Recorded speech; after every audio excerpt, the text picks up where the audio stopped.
ಇನ್ನು ಕೈ ನಾಯಕರ ನಿದ್ದೆಗಿಡಿಸಿದ ಸಾದಿಕ್ ಪೈಲ್ವಾನ್ ದಾವಣಗೆರೆ ಅಖಾಡದಲ್ಲಿ ಉಳಿದಂತಹ ಬಂಡಾಯ ಅಭ್ಯರ್ಥಿ.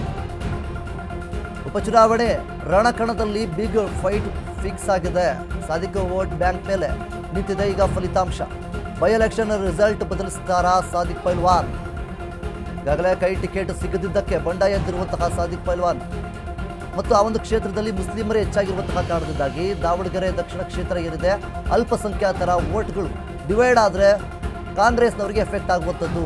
ಘಟಾನುಘಟಿ ಅಭ್ಯರ್ಥಿಗಳೇ ಸೋಲುವ ಸಂಭವ ಎದುರಾಗ್ತಾ ಇದೆ. ಅಹಿಂದ ವರ್ಗದ ಮತ ನಂಬಿ ಅಖಾಡಕ್ಕಿಳಿದಿರುವಂತಹ ಸಾದಿಕ್ ಪೈಲ್ವಾನ್ ಅವರು ಸಾದಿಕ್ ಪೈಲ್ವಾನ್ ಹೆಚ್ಚಿನ ಮತ ಪಡೆದ್ರೆ ಅಚ್ಚರಿ ರಿಸಲ್ಟ್ ಕೂಡ ಬರುವಂಥದ್ದು.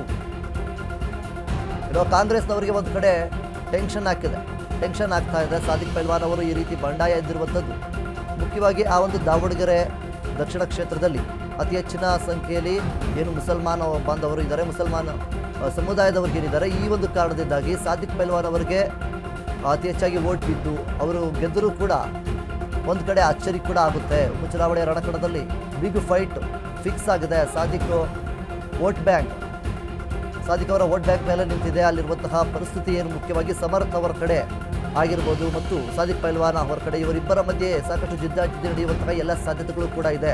ಇದರಿಂದ ಬಿಜೆಪಿಗೆ ಪ್ಲಸ್ ಪಾಯಿಂಟ್ ಆದರೂ ಆಗಬಹುದು. ಯಾಕೆಂತಂದರೆ ಮತ ವಿಭಜನೆ, ಮತ ಹಂಚಿಕೆ ಯಾವಾಗ ಆಗ್ತಾ ಹೋಗುತ್ತೆ ಅದರಿಂದ ಬೇರೆ ಪಕ್ಷಕ್ಕೂ ಕೂಡ ಒಂದು ರೀತಿಯಲ್ಲಿ ಪ್ಲಸ್ ಪಾಯಿಂಟ್ ಆಗುತ್ತೆ. ಯಾಕೆಂತಂದರೆ ಈಗ ಸಾದಿಕ್ ಪೈಲ್ವಾನ್ ಅವರು ಏನು ಬಂಡಾಯ ಎದ್ದಿದ್ದಾರೆ, ಬಂಡಾಯ ಎದ್ದೇಳದೇ ಇದ್ದಿದ್ರೆ ಅವರು ಸಮರ್ಥ್ ಅವರಿಗೆ ಖಂಡಿತವಾಗ್ಲೂ ಕೂಡ ಸಪೋರ್ಟನ್ನು ಮಾಡ್ತಾ ಇದ್ರು. ಸೊ ಈಗಿರಬೇಕಾದ್ರೆ ಒಂದು ಕಡೆ ಸಮರ್ಥ್ ಅವರಿಗೆ ಏನು ಮುಸಲ್ಮಾನ್ ಬಾಂಧವರ ಸಾಕಷ್ಟು ಆ ಒಂದು ಸಮುದಾಯದ ಎಲ್ಲರ ವೋಟ್ಗಳು ಒಂದು ತಕ್ಕಮಟ್ಟದ ರೀತಿಯಲ್ಲಿ ಕಾಂಗ್ರೆಸ್ ಅವರಿಗೆ ಬೀಳ್ತಾ ಇತ್ತು.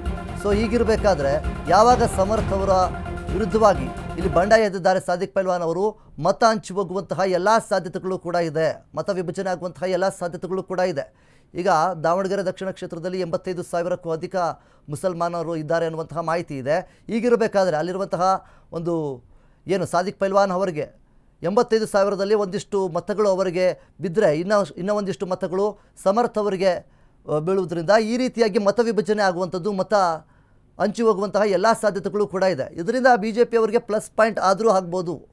ಈ ಒಂದು ಸಂದರ್ಭದಲ್ಲಿ ಬಿ ಜೆ ಪಿಗೆ ಪ್ಲಸ್ ಪಾಯಿಂಟ್ ಆದರೂ ಆಗ್ಬೋದು. ಈ ರೀತಿಯಾಗಿ ಮತ ಹಂಚಿಕೆ ಮತ್ತು ಏನು ಮತ ವಿಭಜನೆ ಆಗುತ್ತೆ, ಇದರಿಂದ ಬೇರೆ ಪಕ್ಷದವರಿಗೂ ಕೂಡ ಪ್ಲಸ್ ಪಾಯಿಂಟ್ ಆಗುತ್ತೆ.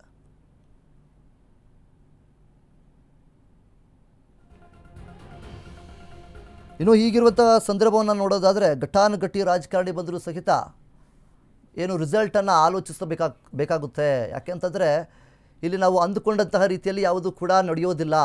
ಒಂದು ಬಿಗ್ ಫೈಟ್ ಅಂತಲೇ ಹೇಳ್ಬೋದು. ಟಫ್ ಆಗಿರುವಂತಹ ಸಿಚುವೇಶನ್ ಇದೆ. ಯಾವುದೂ ಒಂದು ಸೈಡ್ ಆಗಿಲ್ಲ. ಸಮರ್ಥ್ ಅವರಾಗಿರಲಿ, ಸಾದಿಕ್ ಪೈಲ್ವಾನ್ ಅವರಾಗಿರಲಿ ಮತ್ತು ಬಿ ಜೆ ಪಿಯ ಕ್ಯಾಂಡಿಡೇಟ್ ಆಗಿರಲಿ, ಈ ರೀತಿಯಾಗಿ ಮೂವರ ಮಧ್ಯೆ ಏನು ಈಗಾಗಲೇ ಏನು ಘಟಾನುಘಟಿಗಳ ಅಂತಂದ್ರೂ ಕೂಡ ತಪ್ಪಾಗೋದಿಲ್ಲ. ಇವರು ಮೂವರ ಮಧ್ಯೆ ಏನು ಫೈಟ್ ನಡೀತಾ ಇದೆ, ಇಲ್ಲಿ ಮುಖ್ಯವಾಗಿ ಸಮರ್ಥ್ ಮತ್ತು ಸಾದಿಕ್ ಪೈಲ್ವಾನ್ ಅವರ ಮಧ್ಯೆ ಫೈಟ್ ಅಂದರೂ ಕೂಡ ತಪ್ಪಾಗೋದಿಲ್ಲ.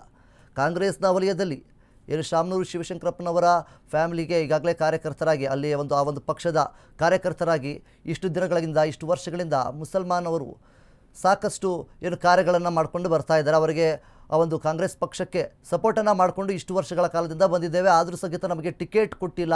ಈ ವರ್ಷ ಅಂದರೆ ಈ ಬಾರಿ ನಮಗೆ ಟಿಕೆಟ್ ಸಿಗುತ್ತೆ ಅನ್ನುವಂತಹ ನಿರೀಕ್ಷೆಯಲ್ಲಿ ನಾವಿದ್ವಿ. ಈ ಬಾರಿ ಸಹಿತ ನೀವು ಟಿಕೆಟನ್ನು ಕೊಟ್ಟಿಲ್ಲ ಅನ್ನುವಂತಹ ನಿಟ್ಟಲ್ಲಿ ಈಗ ಸಾದಿಕ್ ಪೈಲ್ವಾನ್ ಅವರಿಗೆ ಏನು ಬಂಡಾಯ ಎದ್ದಿದ್ದಾರೆ. ಇದರಿಂದ ಮತ ಹಂಚಿ ಹೋಗುವಂತಹ ಎಲ್ಲ ಸಾಧ್ಯತೆಗಳು ಕೂಡ ಇದೆ ಮತ್ತು ಸಮರ್ಥ್ ಅವರಿಗೆ ಎಫೆಕ್ಟ್ ಆಗುವಂತಹ ಎಲ್ಲ ಸಾಧ್ಯತೆಗಳು ಕೂಡ ಇರುವಂಥದ್ದು.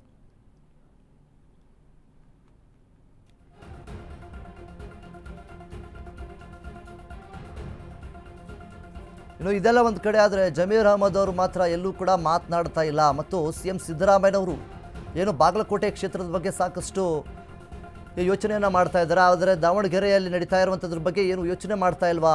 ದಾವಣಗೆರೆಯಿಂದ ದೂರ ಉಳಿತಾ ಇದ್ದಾರಾ CM ಸಿದ್ದರಾಮಯ್ಯನವರು ಅನ್ನುವಂತಹ ಪ್ರಶ್ನೆಗಳು ಸಹ ಇಲ್ಲಿ ಮೂಡ್ತಾ ಇದೆ.